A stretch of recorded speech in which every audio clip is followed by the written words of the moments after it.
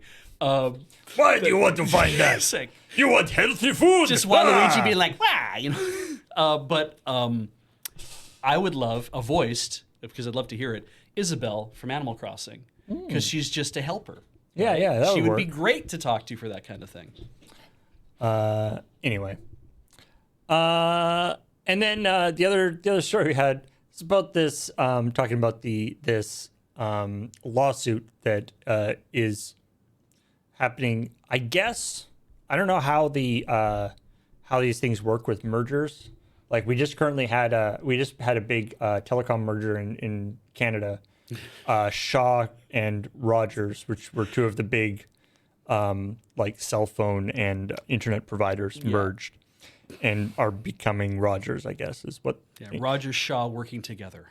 But for a long time, they're still like people who are on Shaw are still going to be on Shaw. And what I'm saying here is that the Activision Blizzard buyout has happened.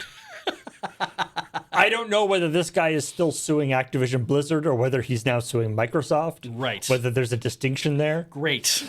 Anyway,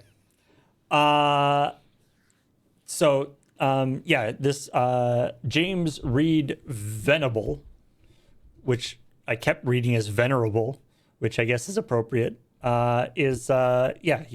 feels that he was wrongly he was wrongly dismissed and discriminated against because he is an old white guy.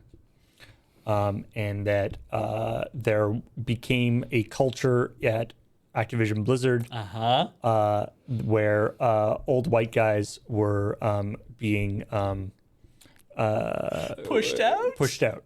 Okay. Now, obviously, I mean, for one thing, he talked about that, Bobby Kotick gave this speech where he's like, there are too many old white guys in executive levels. Bobby Kotick being an older white guy than this guy. Like Bobby Kotick, this guy's 57, Bobby Kotick 61. Okay. So Bobby Kotick, which I don't know. So I can imagine like Bobby Kotick giving that speech and sort of not sort of realizing that he counts as an old white guy. Yeah, that's kind of maybe he never thought that, right? To be honest, he is kind of a youthful looking guy. Yeah. But does he think of himself as a strong black woman? I don't know. Probably not. But and I want to acknowledge that age-related discrimination in the workplace, both young and old, is a real thing. Yeah.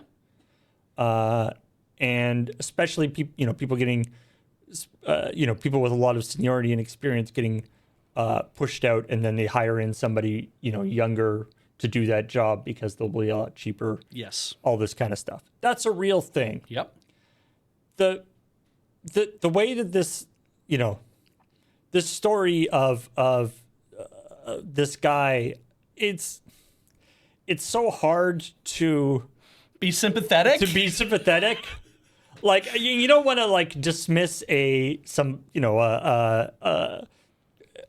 Blizzard has extremely poor record with treatment of their employees. Yes.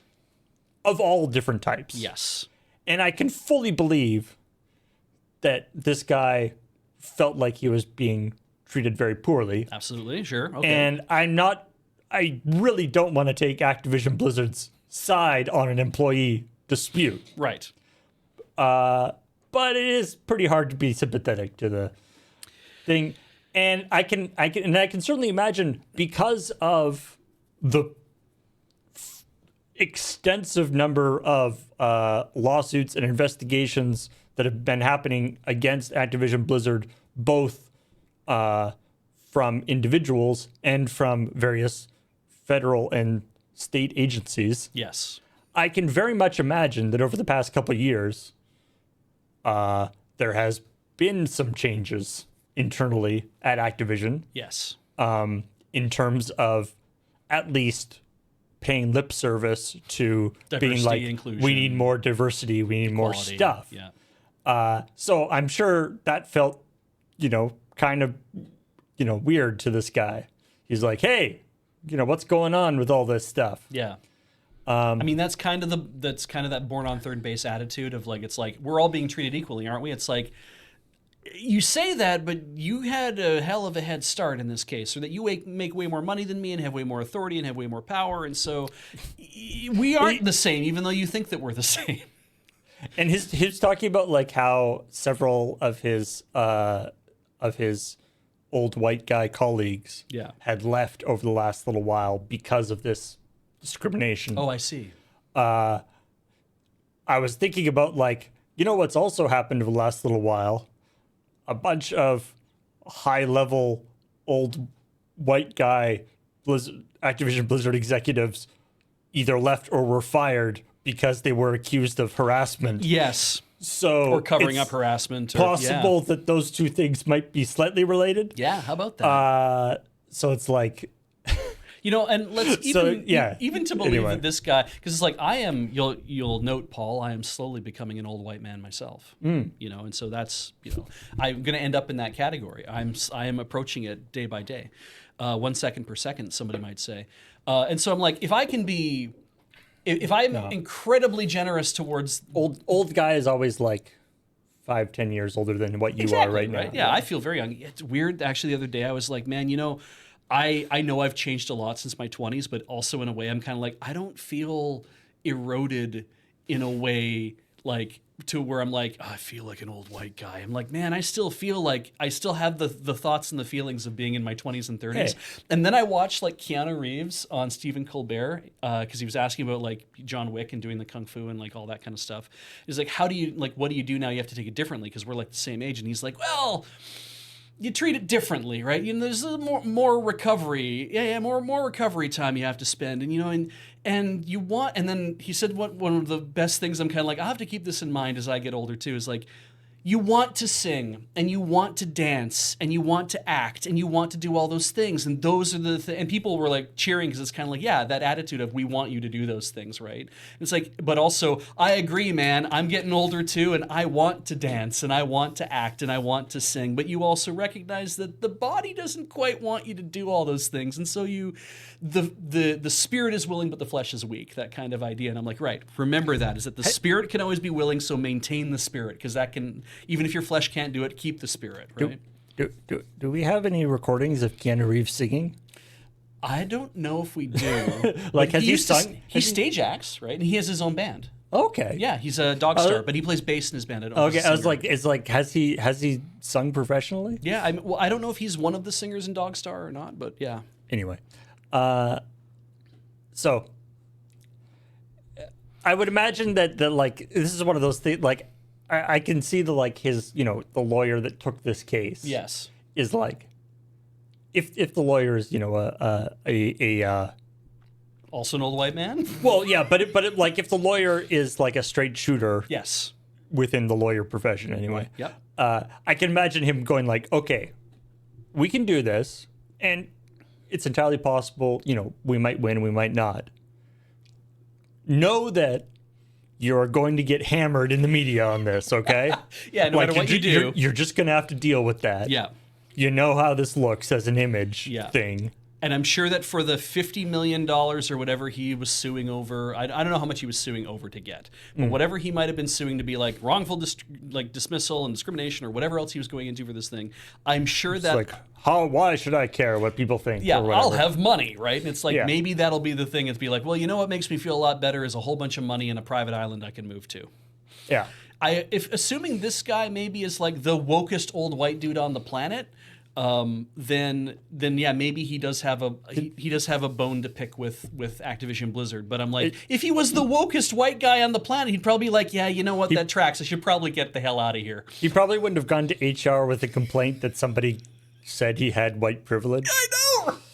He might be like, they said I had white privilege, and I need to figure that. Can you help me figure that out? Do I have that? Am I completely And missing part of that? his complaint is that HR did not investigate that. Yeah. Didn't investigate his white privilege. I wish that, maybe some people need to have that done. I need to have that done to myself from time to time. Anyway, and that's we only had the stories kind of got into it this week, so we only had the 3 stories. Our main thing, but we do have the coming up. Dead by Daylight is adding Alan Wake to the cast of survivors, and I'm a big fan of the Alan Wake games. Great. And I haven't played the new one, but I hear it's very good. Right. But Alan Wake is not what you would call like an action hero. No. He works in his particular in his games, but part of the reason why that is he happens to be fighting a thing that is damaged. Ephemeral? Well, and it's damaged by a flashlight. Oh, Like okay. light is Okay. it's the big thing, and so flashlight. He's got a gun and stuff. Like but you can't shoot. You have to flashlight them and then shoot them. Fair. Okay. Anyway, he works at his particular thing, but he's a writer. He's not like an action hero. Right. And so, yeah, he's like when you talk about he's going to be added to the cast of survivors, some of which are like people from like Resident Evil and stuff. Oh, like yeah. they've got all sorts of people from different media properties. Mm-hmm.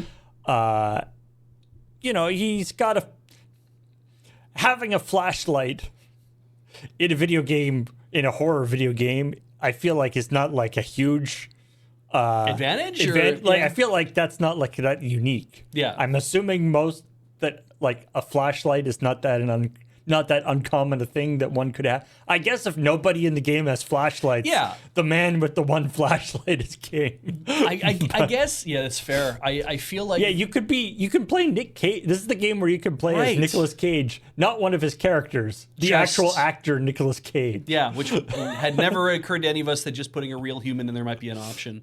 I think maybe, though, Alan Wake has that kind of criminally underpowered protagonist syndrome where, much like every 3 years, Kirby kills another god.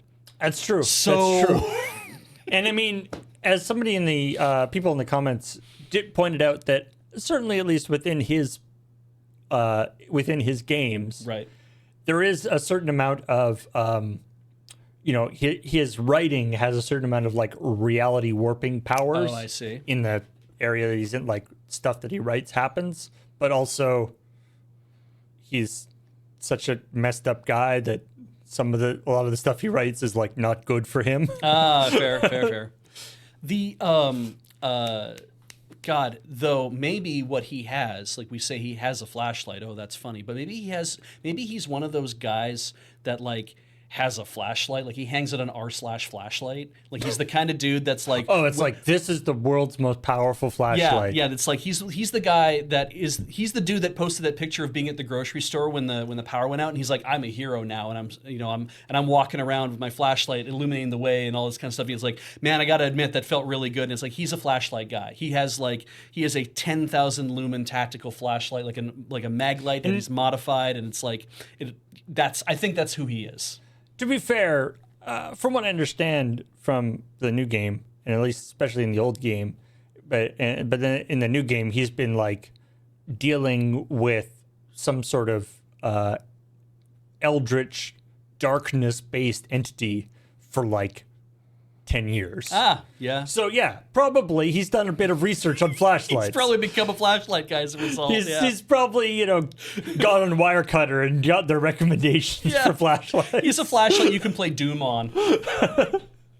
You know what? If they do DLC or any sort of lore expansion for Alan Wake 2, I hope to hell that they find a way to include that idea in there, that he's just really into flashlights now because of this whole issue. He's like, yeah, I've been spending a lot of time doing research on flashlights. And it's like, okay, And he has and he has like very strong opinions about different brands. Yeah. All right. Let's talk about some of the stuff that didn't make it into the episode. Yeah. Starting with other games becoming annoying when they're old, You know. which is, I guess, sort of related to the 3DS thing. Capcom has apparently been sneaking DRM back into their old catalog of games.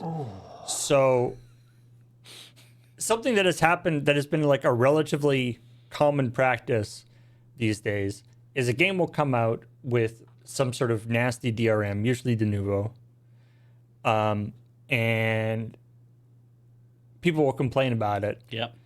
And then after 3 to 6 months, they'll update the game and remove it. Yes. With the idea being that most of the benefit of the DRM was in that first bid. Yeah, because in the first 6 months, most people are going to buy your game. So you leave it in there for the first 6 months, and then you're like, great, sales have slowed down. We're going to start Steam sale days. You can take it out now. And then you do an update being like, we've optimized things, and now that you get 10 frame, or you get 5 frames per second faster for some strange reason. Yeah. And so God, that's just the most cynical take. But starting with what's the game? The Resident Evil Revelations, I think, is the one that people caught it on. okay. Oh, that's the one they've caught it on. So it could be on other games that we haven't really noticed. Yeah, Resident Evil Revelations, which came out 10 years ago, Okay. didn't have our DRM. And then now DRM has been added to it. Not de novo, something called Enigma Protector, which apparently is mainly preventing, so it's not necessarily preventing Piracy. it's preventing mods and like cheat engine stuff. Ah. Also preventing 10 to 16 frames per second, apparently. Isn't that great? Yeah. And adding stutters to the game, Yeah, adding random stutters to it. So, nice to have if you did have a pirated version of it, it's probably running better now. It came out for the DS, I think, so you could always just play it there. Definitely won't have the DRM on there. And the cart's still good. Yeah, there you go. Yeah. So yeah, I don't know why there seemed to be. So they also have been talking about clamping. They've been apparently clamping down on modders like in general. Sure. Okay. Over the last couple of weeks, and doing copyright strikes on YouTube things and stuff. So I don't know why. Maybe some sort of directive has come down the pike that they need to put a stop to people having fun in their old games. Yeah. Well, Like I don't get like Yeah. why now, why a 10-year-old Resident Evil game? Maybe there's going to be an update to it or something. the closest thing I can see, especially in this story, that explains why they might be taking a stance like this is the following sentence. In the middle of 2023, Capcom was embarrassed when a Street Fighter VI major tournament host forgot to turn off his nude Chun-Li mod, and the show went live with viewers getting more than they perhaps bargained for. And I'm like, okay, if that one instance is them saying, we're done with mods. We're taking every chance we can to close down any game that might actually have mods and stuff like that. But I'm like, did anybody blame Capcom? No! Like, did anybody be like, how could you allow this to happen, Capcom? Yeah!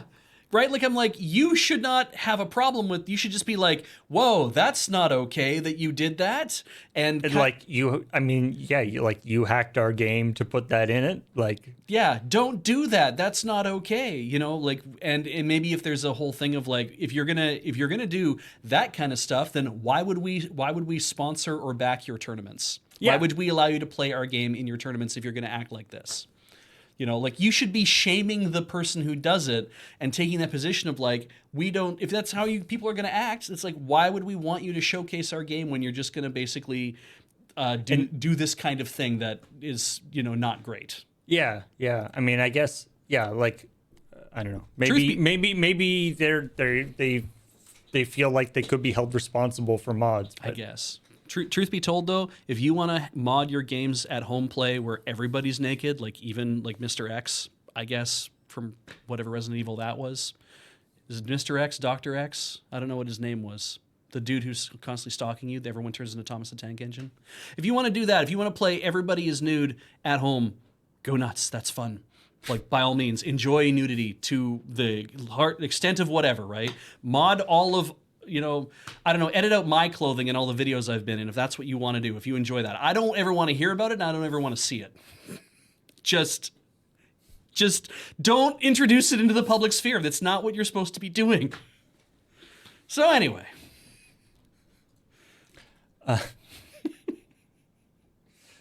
Just give me some abs when you do that, though. I could use some abs. There you go.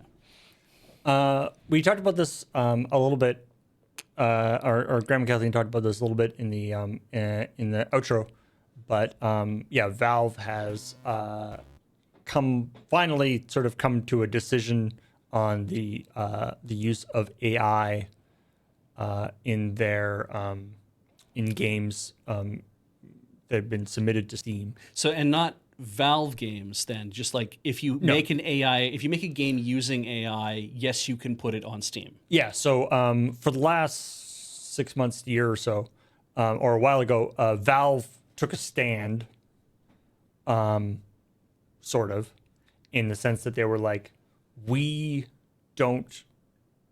there's some copyright implications around AI Right. that we are not comfortable with. Right. So for the moment, we're just going to put the kibosh to it, which was a fairly hot take at the time. For instance, the Epic Game Store has like, bring it on in. Yes. And Steam has done the same thing with NFTs, by the way. They're like, we don't like them. Yeah. No NFTs. Okay. So basically, it's gotten to the point that where AI tools being used in the development of a game isn't going away, Right. and it's starting. There's pretty significant situations where they're being used, so they can't really. And again, we get into this a lot, but like the definition of what AI is in this context, and what using AI for your game development means in this context is kind of tricky to define. Because right? this can even break down to a thing of like, are you using content-aware fill in Photoshop? Right. Right. You have an image that you've made and you're like, oh, Jesus, I need to make it a little bit bigger. You know what? Content-aware fill all these areas. Okay, great. We've achieved the look we want, and then we can move forward with that. So the tricky part, so what they've come down to is basically as part of the game submission process, they have two different sort of categories of AI stuff. So they want you to make it, they want you to disclose what any AI things you do, and they have they're differentiating between AI being used in the development of the game, right? Like for instance, to create assets in Photoshop or whatever, and AI being used in the actual like runtime of the game. So like if there's like a chat bot in the game, right. or it's actually dynamically generating voices, voice clips or whatever, as opposed to stuff that like you used AI in the development, but it's not there's no AI that's actually running during the game. You might have used the AI to like write some text or whatever, and you're like, great, I've written a whole bunch of text, and now I'm going to get somebody to voice it themselves. Yeah. Or I'm going to run all that stuff that was text generated, but I'm going to run it through a text to speech program that just like Siri, like that kind Right. of idea, and that's not to say just the voice reading the thing, Yeah. which we've had since the frickin' Macintosh, right? So But it's sort of interesting that they're differentiating between, like, say, real-time generative AI. real time during the gameplay versus creating assets that are being used. Right. So they have various things for it, and they're basically saying they're basically wanting to be sort of indemnified on it. Yeah. They're saying you are telling us that you have copyright control. As an example, Which is the important thing, I think. Yeah. But, as an example, I mean, I guess there's still some controversy around it, but from a copyright perspective, like the Photoshop thing, yeah. Photoshop calling underwear Phil, at least according to them and according to the marketing material, is trained from Photoshop's licensed library of images, Right. not random Google search. Correct. Yes.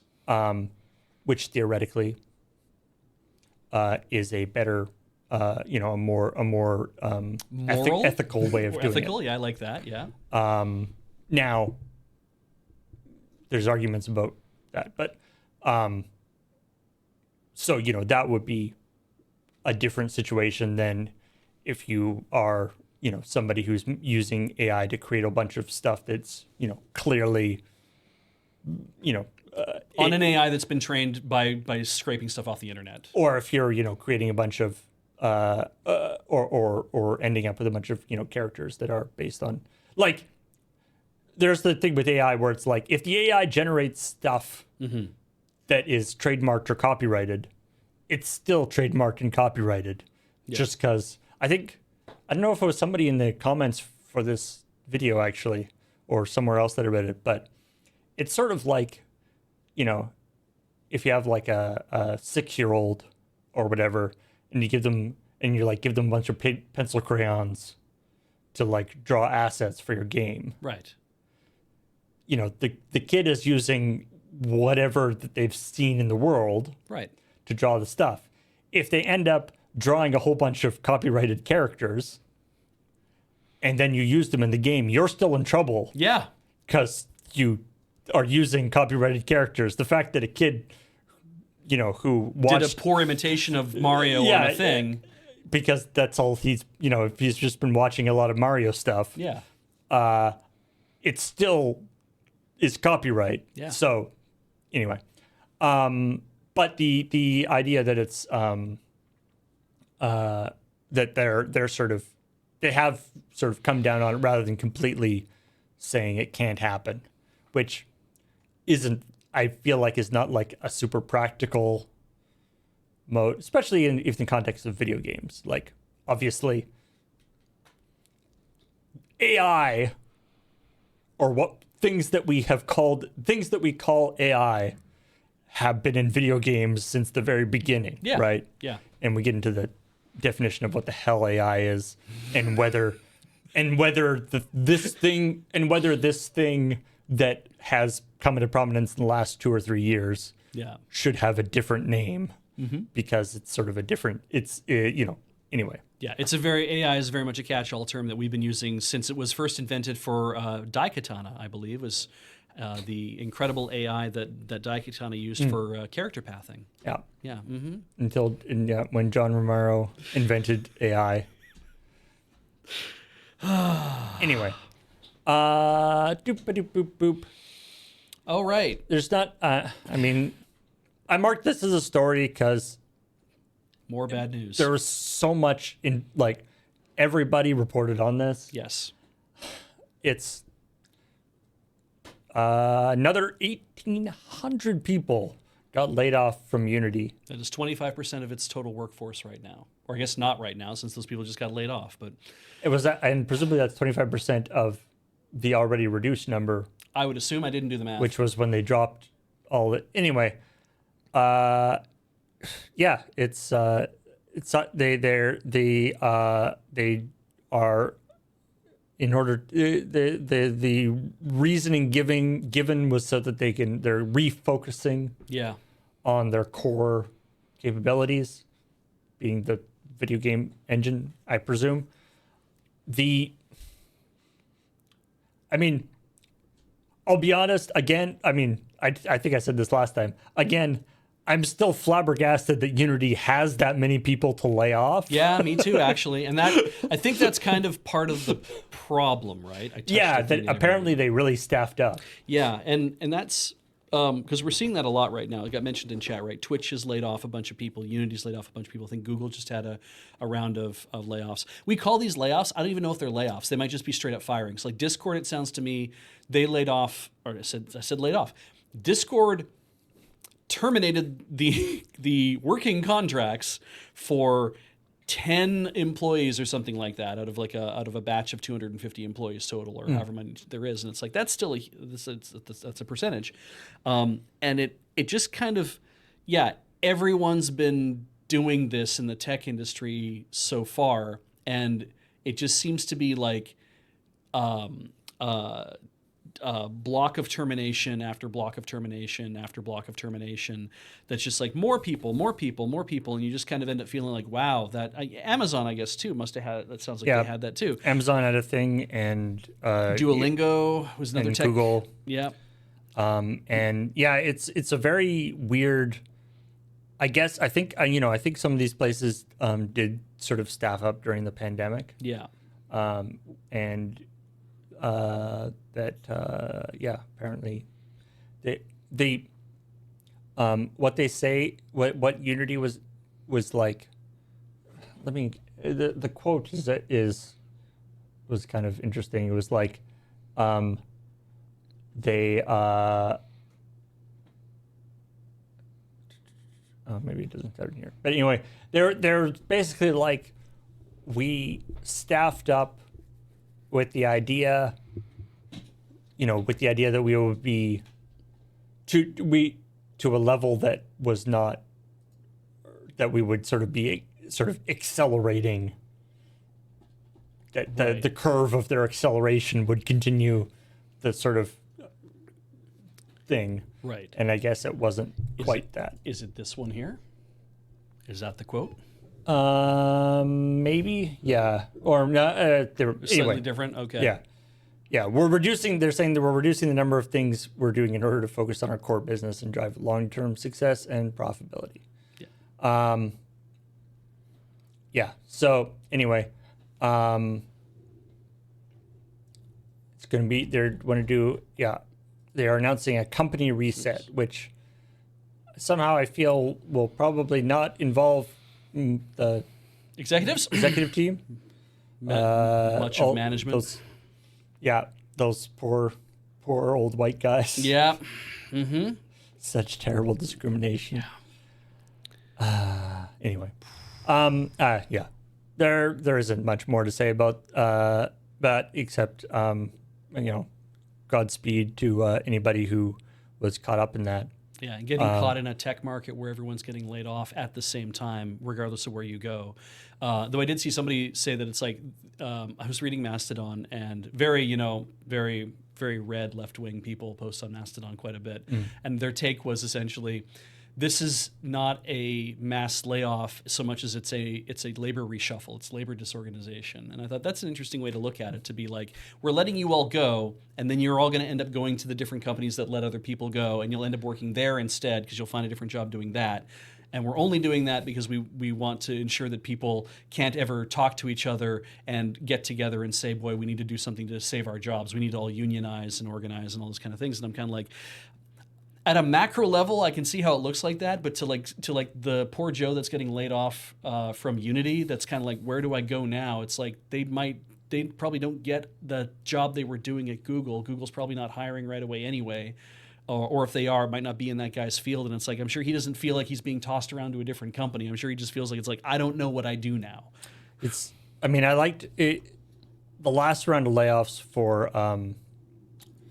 Unity. That's why I not that I liked it, but it had that interesting aspect where, because a bunch of it was that they were closing down their their department that was working on the technology they had bought from Weta Workshop. Oh yeah. There's That's this right, I whole remember thing that. where they'd spend a ton of money to buy a bunch of the digital technology from Weta Workshop. And then they had, so they had that software, and then Weta was sort of contracting them to work on it. Right, exactly. And so they sort of closed down that division. Right. And then Weta Workshop was like, oh, I guess you people can all come back and work for us. Yeah.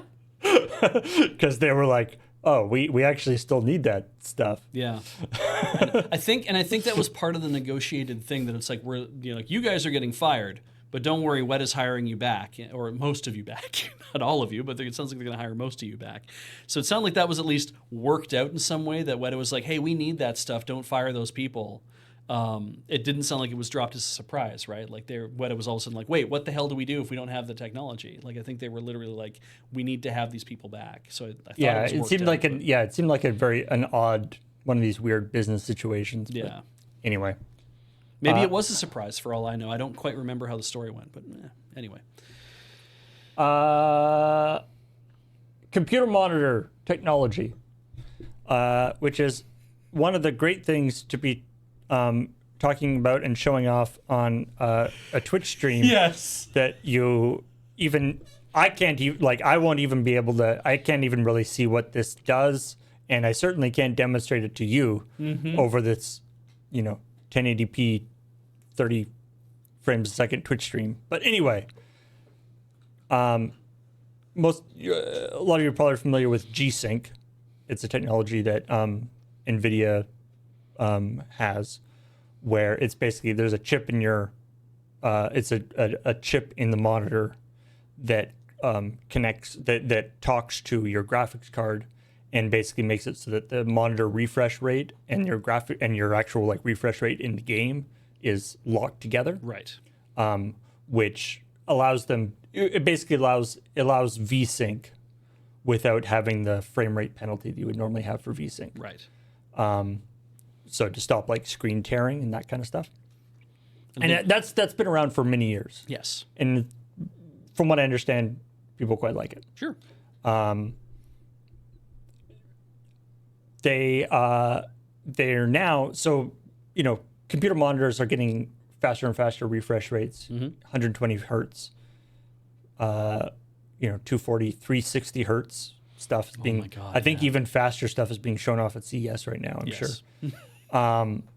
And when you get up to an interesting thing that they found when you get up to that high level of refresh rate is one of the problems with a slow refresh rate on an LCD screen is you get a blur. blurring. Yeah, you get motion blur, or sort of it can look kind of smudgy because the thing is not refreshing fast enough, because a pixel is still shining with a certain color, and it's not refreshing it fast enough to say change that color of that pixel to something else, because that's not a person anymore standing in that spot. It's the sky behind that person. Right. Yeah.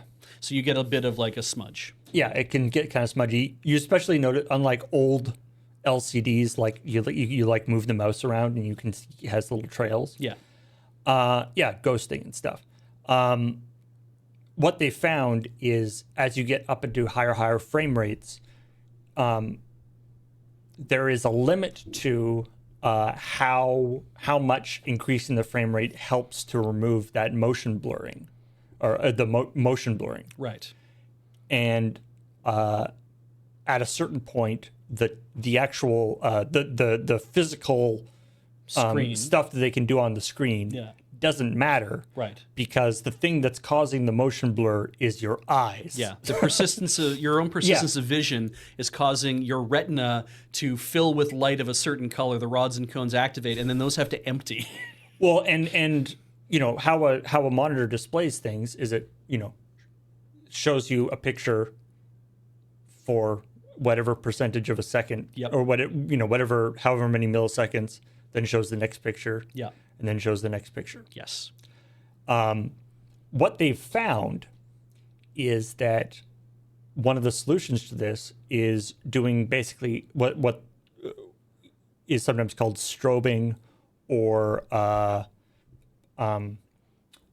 think on OLEDs it's called like black. So there's like some acronym for like black frame. Basically, what you do is instead of showing image for however many milliseconds, image for how many milliseconds, image for you go image, and then just before you show the next image, you show black, like full screen black, Okay. and then, or you change the backlight. Okay. Basically, it's something to stop that persistence of vision That's thing crazy. happening. Yeah.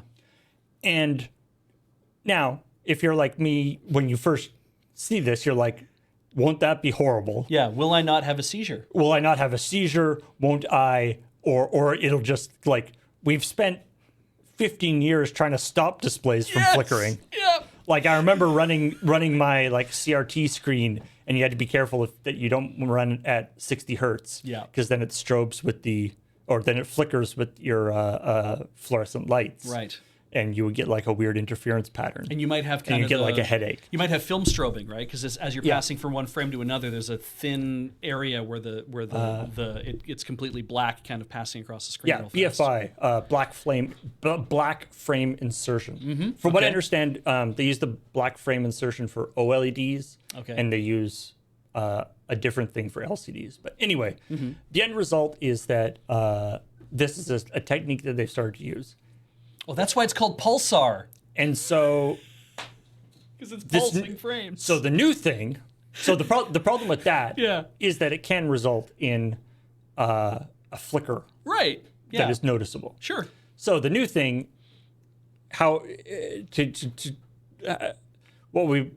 is called G-Sync pulsar. So this is part of the NVIDIA's G-Sync technology, and the idea apparently is that in the same way that G-Sync matches the frame rate of your monitor to the frame rate in the game, Right. or the refresh rate of the monitor to the frame rate of the game, this is also basically, so it's going to be doing those blanking, those blanking interval? those either the blanking or the strobing or the flashing at in sync with the frame rate of the game, Right. which makes it so it's not noticeable, Interesting. and increases the perceived fidelity of the image.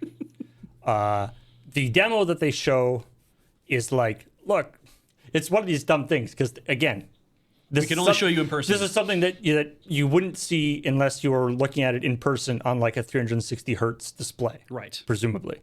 So they have like a demo being like, it's like this, and then it'll be like this, but it's like one is motion blurred, one has clearly been motion blurred, and one isn't motion blurred. Yes. And you're like, okay, You're trying to illustrate an effect. you're illustrating the effect, but Yeah. that doesn't actually help me. It's like when they show HDR on, like, here's how HDR would look if you had an HDR monitor, but you don't. So what we're going to do is we're going to desaturate these colors to show you what it technically would look like, and we'll show you the nice rich colors on your normal-ass monitor. And it's like, HDR is like that kind of relative thing, is that it takes your really rich colors then to incredibly rich, overwhelming red colors on your screen that, oh my god, it's so hard on my vision when I start up Nintendo Switch Online that my whole fucking TV goes bright red, and I have to look away because it's so intense. Anyway. So I mean, they've got this. Here I can show. They do these things with like, we've got this graph that has no actual values on either of the axes. But we can show you relative increasing luminance and relative increasing time, and So we're like, so you see, this is the idea here is that like when a pixel is changing color, there's actually like a curve of the pixel changing color.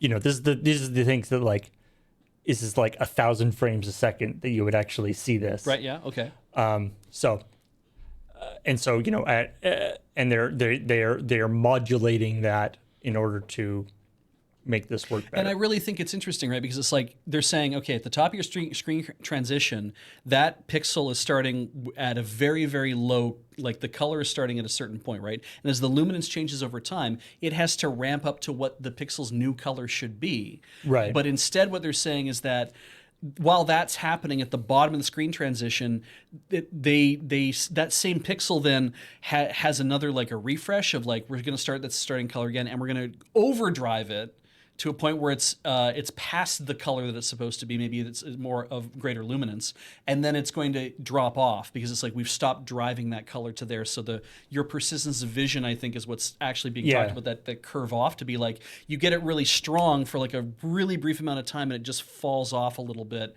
because it's no longer being driven, which is how I think of like how an electron gun works, where it's like but these are not electron guns anymore. And yeah, what's interesting about this is they talk about like why this. Again, it's just, the weird thing is basically, we've spent so many years and so much incredibly sophisticated technology trying to get monitors as good as CRTs in a lot of, CRTs, LCDs are better in a lot of ways, but there's certain aspects of CRTs that work better for a lot of this stuff. And like how a CRT works, at that extremely high frame rate kind of thing, and why this isn't a problem for CRTs is basically a CRT is entirely persistence of vision. Yes. And it's an extremely bright light, way brighter than it should be. Yeah. For an incredibly brief amount of time, drawing down this whole screen over and over and over again. But if you like paused the electron gun at a certain point in the thing, it would be, insanely bright. Yeah. And like burn out that pixel or whatever. And the phosphor just burns out, and everything else would fade quite fast. I mean, like, is what's happened when you turn off an old CRT and you just see it go pew like that really fast. It's like, the phosphor's degrading incredibly fast in terms of light. But God, I love, like, this stuff is so cool. Like when I watch like Displaced Gamers or anybody who's like, I'm going to teach you how the NES works and how they do a whole bunch of code in between the blanking intervals, like the NES Tetris thing we're talking about, right? It's like how all this code has to execute at these times and it has to do it in between blanks and all these things. I'm like, man, this all was magic to me. Like, I've talked about it before. There's a great YouTube channel called Game Hut. Yeah. That a guy talking. In fact, actually, why I was thinking about it is because he worked on that Mickey game with the running moose. There's this famous scene. It's basically doing like a Mode 7 thing, right? But it's doing it on a Sega Genesis, which doesn't have Mode 7. Which doesn't have Mode 7. Yeah. And he's talking about how they did it, which is using because what you could do, you've got those blanking intervals. Yeah. And you could do stuff where you can be like, while this electron gun is going down the screen, after this line, change your palette. After this line, change the palette. After this line, change the palette. You could change your palette every line. Yeah. And then that creates a animated effect. Right. That can be 3D. That's basically free. Yeah. If you're very careful about how you do it. Yeah. And it's fun when he does that, and you'll see like it's like this works great, but like you can only have like one thing on any one line. Yeah. There'll be only like one thing. Anyway, it's very cool. Oh yeah. To see like how all these stuff. Whereas now, you just load up whatever Unity or something. It is. I know we have more things to talk about, but it's just worth, like, the fact that we can get monitors and computers to talk to each other at all, and think about what it's like here, where we have cameras, all different types of cameras, all trying to connect to all sorts of different like capture cards and trying to get anything to display. And it's like the fact that any of this stuff works is like magic day in, day out. And I'm so glad that they kind of learn to talk to each other. And whenever we have a problem, it's such a pain in the ass, but it's like, oh, you know what? The fact that it doesn't work is kind of makes sense. That it works like, say, 95% of the time. Okay. I didn't want to read the next story, Paul, because I didn't want to spoil myself into trying this for the final boss. I haven't finished Tears of the Kingdom yet. So please do not spoil me. I don't think this will spoil you. Great. it's probably not worth doing. Okay. Basically, so the story is that there's an exploit in some people have found an exploit in Tears of the Kingdom to basically beat any enemy in one hit. Okay. I like this idea. And it's one of these classic speedrunner moves, in the sense that it requires some. It's not that apparently not that difficult to set up. It does require like a frame perfect Execution. Okay. execution. Basically, and what's interesting about it? Okay, so what it is you hit a guy, Yeah. and then the frame before it connects. So So as I'm swinging my sword, before I hit the bokoblin, just before you hit the thing, and so before the little flash has appeared, if you're connecting, Yeah. you pause. Okay. So it has to be the frame before you connect, and then for whatever weird reason, how the system, how Tears of the Kingdom works, you then go watch any of the like memories that you've accumulated, Right. and for whatever reason, every time you watch a memory, even though you're paused, one frame is calculated in the game. In play. Okay. In play. I see. And so, and because you are in that attack mode, it sees that your sword is intersected with the guy, hits him. Right. So basically, and what's great about this article is it has the whole calculations out.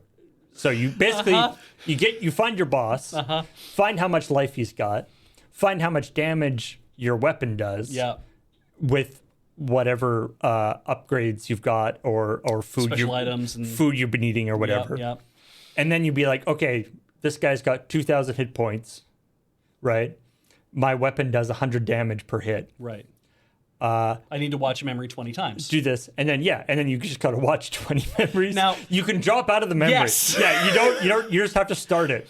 You don't have to watch through the entire memory. Because I watched a thing where it's like, here's some crazy stuff about how you can interact with objects. There's somebody's like, if you go to Hadno Village and you go fight a like, and you can do these things, you can pause the game at certain points. And you can make like Link disappear, but then you can have like permanently added something onto your person, but if you warp, it will take that off, and you can do all these kind of like crazy things to initiate. This is literally Blaster Master for the NES, right? Like, did that come up? It's Mega Man. Yes. The Mega Man pause exploit. That was a same big thing too. Yeah. Blaster Master for the NES. If when you're doing the walking around mode, as you were fighting, if you threw a grenade at the big boss enemy and then you hit pause, at any point when you throw the grenade, like as it's going off, it will just basically continue to register a hit in the background over and over and over, and then you just wait a little while, and then when you unpause, it just kills it. I'm like, oh my god. The funny thing is, or the fun part is, everything, anything that happens with the hit Right. happens. So the durability of your weapon also is affected, right? No. So if you don't have a very durable weapon, like Right. if your weapon is damaged or whatever, it'll do all the hit. Like apparently it'll go like boom, boom, boom, boom, boom, boom, boom, and then so you'll come out of pause, it'll do like boom, boom, and then explode. Fair, yeah. Like it'll do all the hits, and then your weapon will explode. But you know what this means? What this means is that you could do the Blaster Master exploit. You could throw a bomb flower, and as it goes off, maybe that also does the same thing. Maybe it does. I feel like this is. Somebody figured this out, but I'm sure this is one. I mean, considering the like ultra hand sticking stuff together, Yes. physics stuff, like, and the ability to like I'm sure the whatever arise ability, the zooming up ability, Right. Yeah. like I'm sure the number of exploits that they've sort of left themselves open to just because of the whole sort of sandbox system of the game. I'm sure there's all sorts of I mean, I even as somebody who isn't actively trying to exploit the game, Yeah. I've done all sorts of, ridiculous things that probably shouldn't work. Like, if you can't, the one I like the best is if there's a limit to how high you can levitate something. Yes, that's right.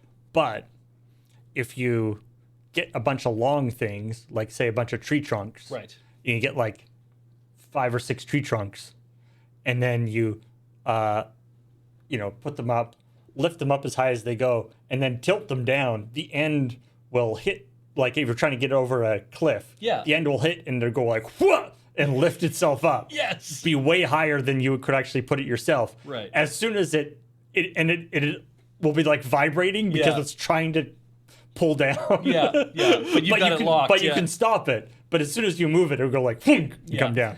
But like you can mess around with stuff. And I'm sure there's, the game's been out for long enough that I'm sure there's all sorts of ridiculous exploits. Because, well, if you have a full health and you have, so if you have a full health and you're holding the Master Sword, when you hit R, instead of throwing the Master Sword, you will emit a beam. Right. You'll be able to do that thing. And I'm like, well, that doesn't take durability to emit a beam. And so what if you could hold the Master Sword and hit somebody with the beam, which is not a lot of power, but what if that thing just lasts forever as well and just keeps hitting and hitting and hitting over and over and over? I mean, you can, from what I understand, there's also like ways to get, I think you can like somehow get out of one of the Ganon fight or something, and end up with like a invincible Master Sword. Oh, cool. There's all sorts of ridiculous things. Yeah. Anyway, I just thought that was funny because the fact that you have to, this particular exploit, the fact that you have to like do the attack, which is fine, but then you just have to like sit there watching memories. Yeah. And you have to like watch enough and every time you watch it, it's doing 1 point. So you have to like, the idea of the speed run is just like, now now Link has to, remember all these things these things that happened. So in game, what is happening is Link swings his sword at Ganondorf, and at the moment he connects, he goes into a weird fugue state where he just remembers everything that has gone on. Like he has all these memories from like Zelda and whoever else. He's just like thinking about all that stuff. He's just like and then he just starts thinking about some stuff for like about 10 minutes or so, and then he like comes back to his senses, and when he does, Ganondorf's just a pile on the ground. It's like, that. Oh. It's the from like the like Dewey Cox like things like From Walk Hard, yeah, it's like whenever Link gets into a fight and he's about to kill somebody, he first has to think back about his whole life, what led him to that point. Anyway, it's silly.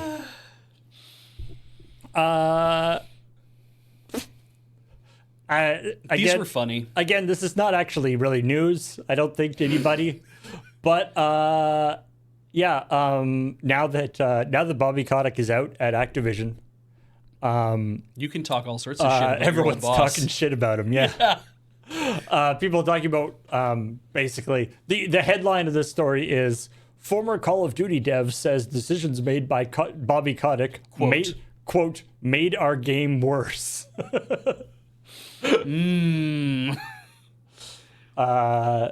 Yeah. First month it came out, he threatened to have an employee killed. Yep. At the all hands, was it? Oh no, there was an all hands that followed. That followed. Yeah. The Overwatch, right? This is talking about because obviously Blizzard Activision, Overwatch 2, Yep. as we covered on ChillPoint, had some controversy surrounding it when it came out. People weren't very happy. Mm-hmm. The Overwatch 2 team was like, "Hey, this is going to be..." So it was launched on Steam. Right. For the first time. It was previously only available through the Blizzard client. Yeah. And then it was like, "Hey, it's going to be on Steam."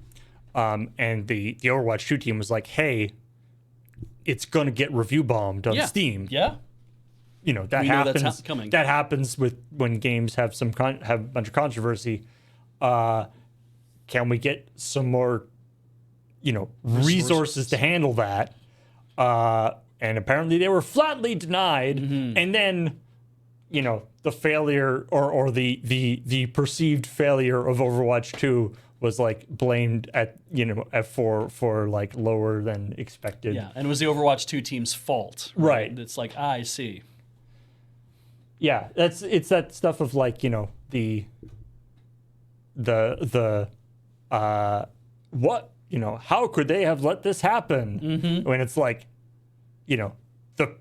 everybody knew it was a problem, but higher ups made it ship anyway. Imagine the stories that we've done that would be completely different now that, like, the if people start reporting this kind of stuff, talking about it, and start coming out, like, man, a lot of the stories that we've done might actually end up being completely different because, oh, did you know this is going on behind the scenes thanks to these executives, especially Bobby Kotick, and being like, and I mean, that's happened a few times with, when either leaks from hacks or whatever, or inadvertent disclosures through trials. Right, yes. Yeah. Sometimes you get those emails where they're like, our evil scheme didn't work. Yeah. Darn it. In other news, okay. This is not technically news in the sense that this is something that existed before. Right. But it was news to me, and because I didn't know about it before, and perhaps it will be news to some of you. There is a website. It is moai.games, Hey. moai.games, and it is what I would call a definitive database. It's so good. Of currently 916 games, screenshots and names and publishing dates and everything of games that have moai as i.e. Easter Island statues in the games. Yeah. Apparently, it is a very popular trope. Yes. And this person has decided to catalog them all, or as much as possible. I love, it says, there's a fact on the page that says, like, hey, why? Moai are cool. And video games are cool. My favorite is, why are so many from Konami? Yes. Yeah. Yoshinori Moai Sasuke. Yeah. Really like it's one of the It was his nickname. people from Konami. Really likes Moai, and in fact, and it's not just Konami. No. It appears in sort of in Japanese culture. Yes. I mean, the fact that there's a Moai emoji, Yeah. like when you think of all the things that there aren't emojis for. Yes. Yeah. Nothing against Moai, but they love them. Yeah. they're weirdly popular. Mm-hmm. My main criticism with this website is that I would love if there was more analysis or commentary. Yes. Like if there was somebody who has somebody who has some authority in this area, if there was some like thing of like, this is a really great representation of Moai. Yeah. This is stupid. Yeah. This game is not what they are supposed to look like at all. They just made this one up. Or this, often I love the number of games that have drawn or imagined what the rest of the body looks like. Yeah, I love those. It's sort of the like underground Diglett thing. I think and I think like Parodius, which is from Konami. I think Parodius actually has like a Moai, like the head, but then it comes out of the ground and it has a body and it is a boss that you can attack. We'd have to look this up, but just some of the. I mean, Christ, it's in WarioWare Move It. Yeah, it may have come up when we were. It's literally just a game called Moai Head. There's one just called Moai with exclamation point. This is great. I'm glad the internet exists. I'm glad people have interest. I'd love it, to kind of also break down to be like, oh, in this, okay, well, what is the Moai in this game? Is it an illustration? Like, is it just like part of the background? Is it an enemy that you have to attack, like a mob?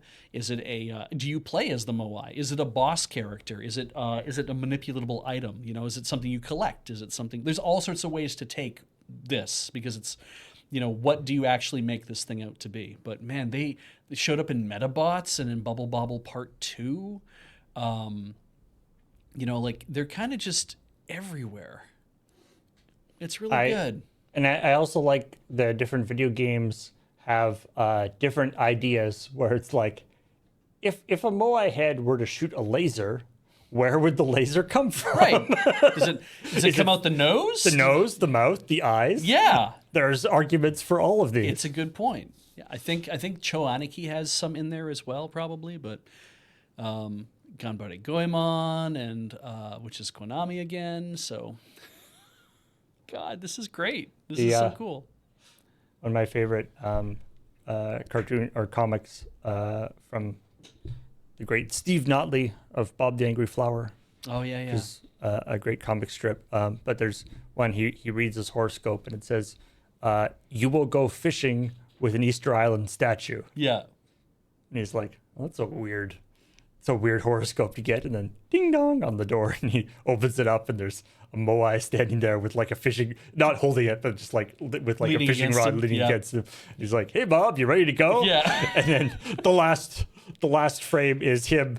You know, they're in this little boat, which is like massively tipped up because there's a Moai statue. Yeah. He's fishing and he's looking out, and in the distance you can see just like dozens and dozens and dozens of other boats that are all tipped up the same way. And he's like, "Oh, a lot of Virgos out today, I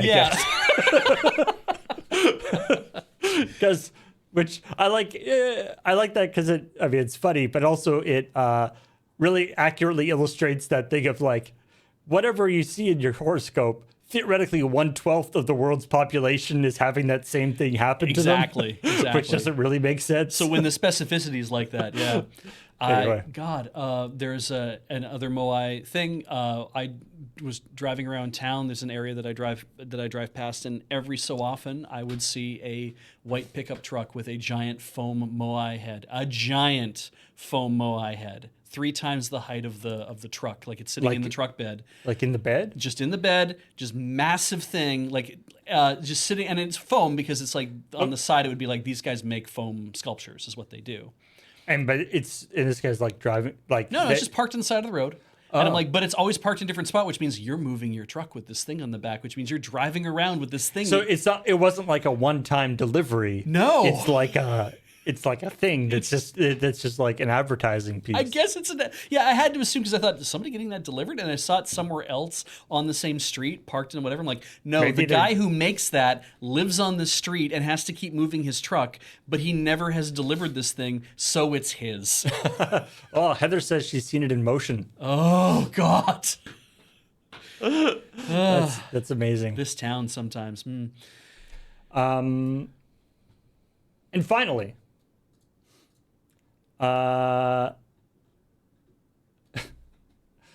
so there's a bit of good-natured controversy, shall we say? Okay. I wouldn't call this a real controversy, but so they at the end of the year, Steam had the Steam Awards, and the Red Dead Redemption 2 won the Labor of Love award. Okay. At the Steam Awards, which I think quite reasonably some people were like, "Really?" Yeah. You just pick something you'd heard of. Yeah. You know, these are voted on by the community. So, yeah. You know. And so in response, Kit Fox Games, who are the people who publish Dwarf Fortress. Yeah, they ported it to Steam. Yeah. They we did a story about this a year or two ago when it came out, but the Dwarf Fortress got like a Steam release with graphics and stuff. Yeah. And Kit Fox Games posted that Deep Rock Galactic should have won. So they didn't even say themselves. No. They say Deep Rock Galactic should have won over Red Dead. and they're saying, and they said, and I'm not just saying that because people who make dwarf games are our friends. Yeah. But So then,